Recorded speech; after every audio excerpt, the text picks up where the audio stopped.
Tanse, happy Monday. I'm Kristen Achkate. Welcome to APTN National News Daytime. Me, Gwetch, for joining us. A total of 62 First Nation, Inuit and Métis items have been released from the Vatican's collection and arrived in Montreal over the weekend.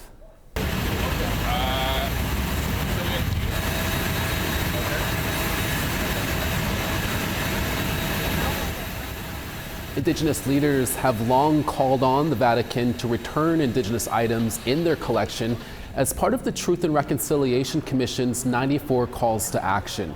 Representatives spoke with the late Pope Francis about the items in 2022 when they met with him in Rome to discuss the legacy of church-run residential schools. They were given a private viewing of some of the items held by the church during that visit. Some of the items had not been seen by the public in decades. The items, many of them more than 100 years old, include an Inuit sealskin kayak and Cree winter gloves. Assistant Professor Cody Grote from Western University will join me later in the show to speak more about the item's significance and their return to Canada. The Ontario Provincial Police have announced that they have found human remains as part of an ongoing disappearance and death investigation for a resident from the Kenora area. According to the OPP, on Wednesday, November 26th, the remains of 21-year-old Michif Pelly Scott were found in the Washagamis Bay First Nation area. Pelly Scott, who is from Grassy Narrows First Nation, was reported missing on October 26th, weeks after he was last seen in Kenora.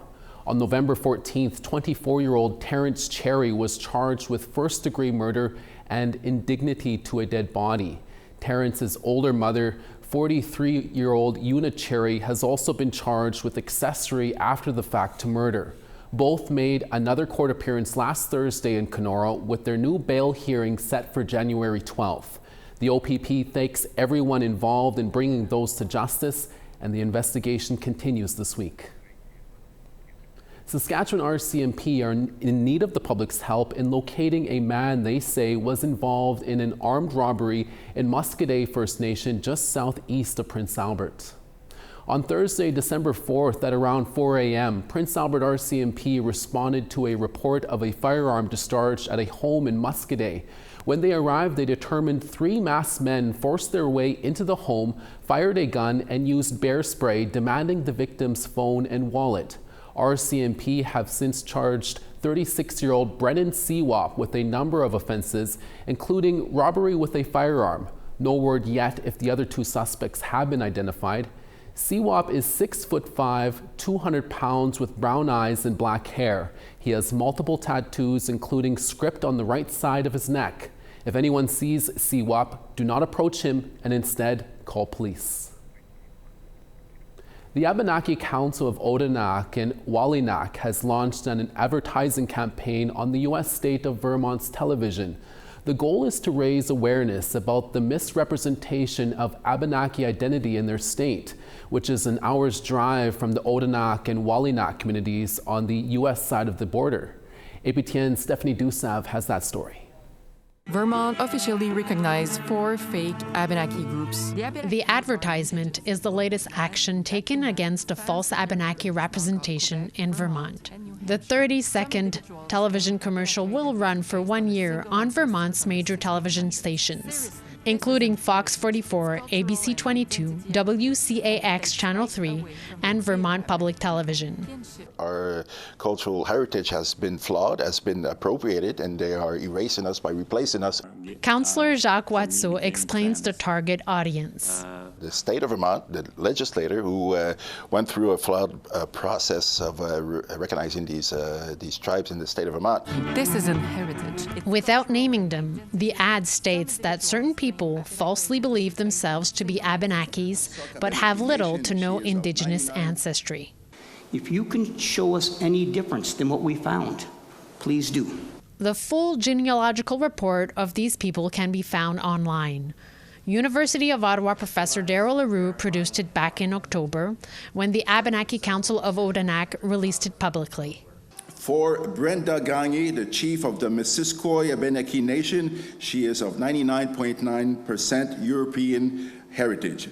It tracked the descendants of 8 public figures claiming to be Abenaki, including a renowned writer, an academic, and 4 Vermont chiefs of Abenaki tribes recognized by the state in 2011 and 2012. This kinship has to be Indigenous, not French-Canadian, as the genealogical report showed, that they're basically the descendants of the migrants that went to work in New England. Back in the 90s and before the internet, Watso admits that members from his community participated in the cultural revitalization of Vermonters believing them to be Abenakis. So people, when they came back to claiming Abenaki heritage, we knew that people were left behind in the state of Vermont. Elder Denny Obamsawin also admitted to participating in this transmission.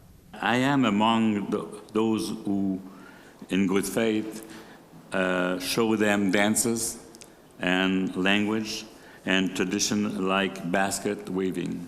In the advertisement, the Abenakis of Odanak and Wolinak say that they are the sole guardians of the Abenaki identity. According to Watso, this advertising campaign seeks to exert pressure to change Vermont's laws and regulations regarding the recognition of Indigenous tribes. However, he says that their goal is to revoke Vermont's recognition. We're not going to the state of Vermont to tell them that we want retribution or land claims or a casino or working with Hydro-Quebec. We want to render justice to the integrity of our culture and our ancestors. APTN News contacted the chief of the Abenakis Nation of Missisquoi in Vermont, Brenda Peretta-Gagné, but we had not received a response prior to broadcast. Stéphanie Desève, APTN News, Montreal. The city of Saskatoon recently conducted a count of people without stable housing. With cold weather moving across the prairies, city officials and the fire department say the increase in the number of unhoused people is presenting a safety concern for those living in encampments. APTN video journalist Rachel May reports. And I will say it was really heartbreaking to find out that one of the people that was staying in an encampment at that time in Saskatoon was actually from Denier Beach, and they lost their home in the wildfires this past summer. April Chief Calf is the MLA for Saskatoon Westview and opposition shadow minister for housing. She says people from northern communities have come to Saskatoon and ended up on the streets. The annual point-in-time homeless count was held October 16, 2025, from 11 a.m. to 11 p.m., with over 250 volunteers collecting data on unhoused people. The count found 1,931 people in Saskatoon struggling to find stable housing. Chief Calf, who volunteered in the count, says the situation is worse than it appears. And so I will say that I know that there were some folks who weren't wanting to speak to us, and so they're not included in the data. So I actually know the number is higher than what we think. One pit count category included encampments. Deputy Chief Yvonne Raymer of the Saskatoon Fire Department says the public is urged to report encampments as they can pose safety risks to both occupants and the public. You know, in the last 2 months, we've had 90 encampment fires, so the risks of the number of encampments that continue to go up, the risk of fire is more imminent than ever, and we had 2 injuries recently. Luckily, we have not had a fatality, but this is definitely something we want to prevent. Raymer says at every encampment removal, people are offered support to find shelter and connected with social service resources. Director of Development and Planning for the City of Saskatoon, Leslie Anderson, says the city is currently seeking solutions to address those living on the streets. Our focus has been and continues to need to focus on finding new and building new housing.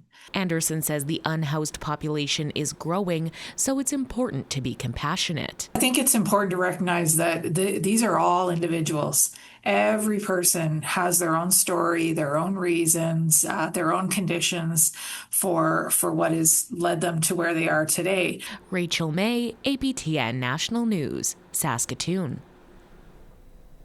A longtime Indigenous columnist in Saskatchewan is closing a chapter in his career after 3 decades. That story after the break.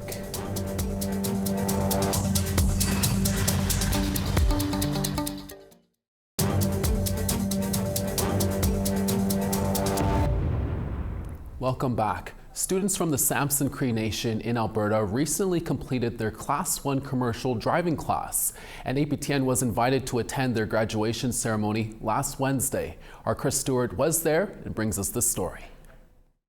Canada has a critical shortage of truck drivers. The job search website Indeed shows over 2,000 job openings across Canada, high-paying jobs. And the Samson Cree Nation in Treaty 6 territory has their first graduates for their new Class 1 driver training program. Class 1 allows you to drive any commercial vehicle. Shay Yellowbird is the Skills Link coordinator for Samson. He says their new Class 1 program was financed by the Alberta government. The nation has partnered with external partners to help find jobs for its grads. We made sure that we had those partnerships in place with industry. So we got letters of support from different local employers and also industry. So now after they graduate, we actually had a few students go to work on their own, but now we're just waiting to find those partnerships with the other ones. About half of the graduating class have already found work, like Joseph Baptiste. I'm actually working right now. I'm actually working for Erminskin Technical Services. I'm a Class 1 commercial driver for them. I operate a water truck, waste management side too also, so like the dump truck and then like the roll-off truck, and it's pretty much all I do all day long. Willis Little Poplar credits his trainer for helping him succeed. Our instructor was really good. Like, he really got to know him pretty well, and we'd joke around, but he would always be focused on what we were doing, and yeah, he taught me a lot. Little Poplar says it was fun, but he took it seriously, like ensuring his truck was ready for inspections. I started mastering like what I need to do. I recorded all my inspections. I just put it on, have my phone out, and just do inspections, like 5 different inspections, and I got it down pat, and yeah, I thought it was fun, and I'd recommend it to anybody. He's hoping to start his new career as a waste disposal truck driver. Chris Stewart, APTN National News, Wetaskiwin, Alberta. Congratulations, everyone. We wish you the best.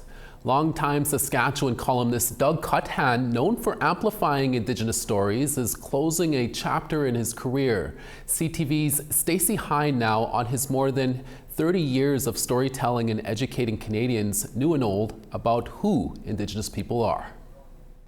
For more than 3 decades, Doug Cuthan sat down each week to write about Indigenous communities, history, and struggles. By writing a column for people, I hope to educate them a little bit about what the topic was and sort of open their eyes as to what was going on. He recently signed off with his final column, retiring a year earlier than planned to focus on his health after a prostate cancer diagnosis. So I'm really sort of following my business plan, it's just a little bit earlier, that's all. For Cuthan, a member of Little Pine First Nation, storytelling extends beyond print, directing and producing several films, including the award-winning documentary Donna's Story. He also spent 4 years hosting Indigenous Circle before passing the torch and mentoring longtime journalist Nelson Bird. Doug has done so much for the Indigenous community, the First Nations and the Métis in this province, and giving people a voice. Cuthan's work earned him several honors, including the Saskatchewan Order of Merit and an honorary doctorate. Historian Bill Wazer nominated him for that degree to recognize his work. He was constantly reminding his reading audience that we're all treaty people and that treaties require 2 partners to make it work. Retired columnist Murray Madrick says Cuthan stood out for his clear and concise writing. He told a story in a way that anyone could understand it or understand the issues. As Cuthan reflects, he says he's proud of how Indigenous representation has grown in media. We've grown a long ways. And so I'm really happy to have been part of that. I'm really proud to be a part of that. And even as he puts down his column, his work continues with new film projects still ahead. A lifetime of storytelling that's not quite done yet. Stacey Hine, CTV News, Saskatoon. The holiday season is fast approaching, and this year at APTN National News, we are bringing you the 12 language days of Christmas from across the country. And as today marks 12 work days left before Christmas, we start you off with the Michif language.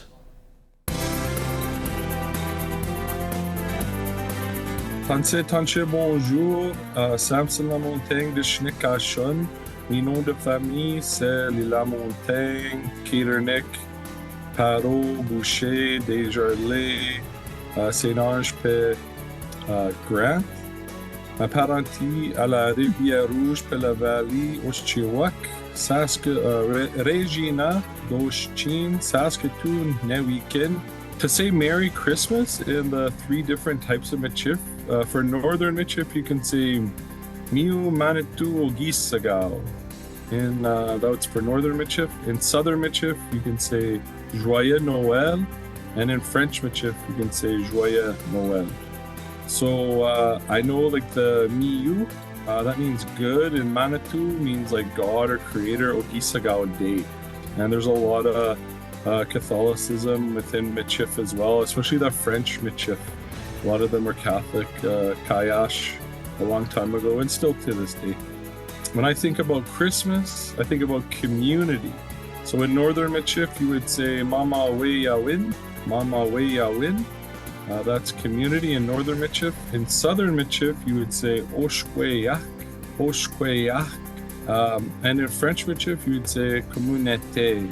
You would have a lot of different traditions. And that's the next word. So in Northern Michif, to say tradition, you can say Kayati Pematsuin. Kayati Pematsuin. In Southern Michif, you could say Kayash Oshche. Kayash Oshche. And in French Michif, you could say Tradition. Tradition. And every family is a little bit different.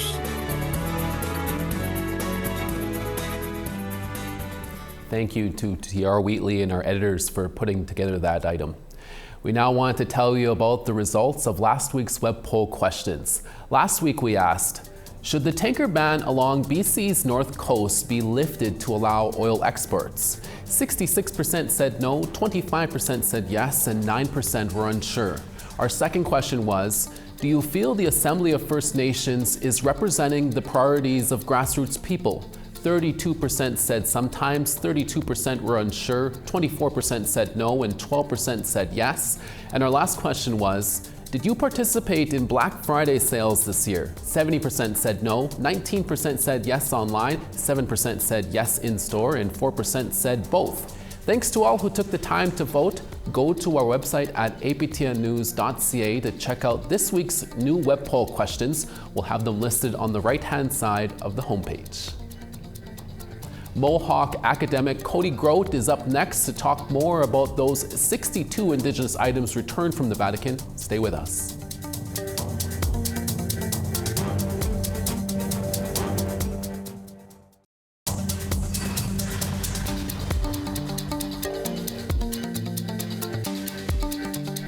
Me, Gwetch, for staying with us. Charlottetown -7, Halifax rain and -5. Anujiwak clear skies and -21. La Grande River -7. Quebec City -14. Montreal -14. Peterborough -9. Toronto -5. -16 in Sudbury. Elliott Lake -6. Puckatawagan -19. La Pas -16. -12 in Winnipeg. Barons River -14. -16 in Saskatoon. Sun's out in Regina at -9. Stony Rapids -25, Meadow Lake -13. -16 in Grand Prairie, Fort McMurray -15. Calgary 2, Edmonton -6. Vancouver cloudy and 8, Bellacoola -2 and rain. Fort Nelson -22, Dease Lake -26. -42 Burr in Dawson, Mayo -39. -22 in Wati, Fort Simpson -21. Tuktoyaktuk -20, Paulatuk -22 and sunny. Chesterfield -17, Baker Lake -29. And Arctic Bay -21, Aglulik -15. Cody Grote is Mohawk from the Six Nations of the Grand River and an assistant professor in the Department of History and Indigenous Studies program at Western University in London, Ontario. He joins us now from Brantford to tell us more about those Indigenous items returning from the Vatican. Cody, thanks for speaking with us again. As of Saturday, a total of 62 Indigenous items from the Vatican's collection has been returned to Canada. Can you talk about the significance of some of these items, how old they are, and what it means to Indigenous people to have these items back? A lot of these items entered the Vatican's hands as part of a 1925 museum exhibit that the Vatican held to celebrate the successes of missionary endeavors. And obviously, we know the successes of the Catholic Church means different things to Indigenous nations and to the church. So these items are viewed very much by the Vatican as artifacts. They've been housed behind glass display cases. But for a lot of Indigenous nations, these are cultural ancestors returning home for the first time. Now, we don't necessarily have a full list of items or photos of what these are, but that's partially based on what we've heard from elders and knowledge keepers who want these items to be assessed for their cultural significance before we publicly disclose what these items might be. Can you talk about what some of the possible things Indigenous groups can learn from these items? So first of all, just understanding the context of their transfer. So the Vatican is really framing these as being gifts from Indigenous nations to the church in the 1920s. Again, contestable because that's when the Indian Act was really at its most assimilatory. What we can probably see is the revitalization of culture just by looking at the craftsmanship, looking at the materials used for some of these items. We do know that in the 1920s, there was that very intentional attempt to eradicate our cultures. So being able to have these items repatriated to community and having the chance to handle them with elders and knowledge keepers and youth might be a chance to bring back a lot of our knowledge. After the items were welcomed with ceremony in Montreal from the various Indigenous groups, can you explain where the items will go next and what will the next steps be? So the Vatican, again, very clearly said that these are not being repatriated directly to Indigenous nations. These are being donated to the Canadian Conference of Catholic Bishops in a church-to-church transfer with the expectation they'll then enter the hands of Indigenous nations. So first they'll be at the Canadian Museum of History. They'll be assessed for their relative condition from a museum perspective. And then the three national Indigenous organizations will have a say in interpreting these items and deciding which nations and communities might be the best stewards and caretakers. And finally, Cody, do you think we will see more ceremonies like this from other museums and churches in Canada and internationally where Indigenous items will be returned?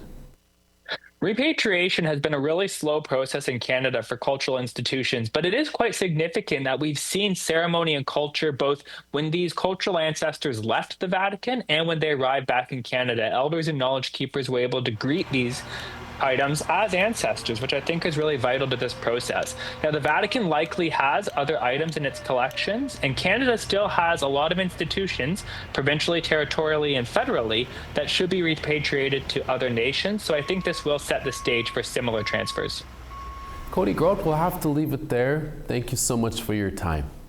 Thank you for having me. And our Savannah Craig will also have a story for your evening newscast on those Vatican items. And that's your daytime newscast for this Monday. We're back again in a few hours for your evening newscast. Please join us then. Hi, miigwech masicho. Thank you for watching, and we'll see you again. Ekse.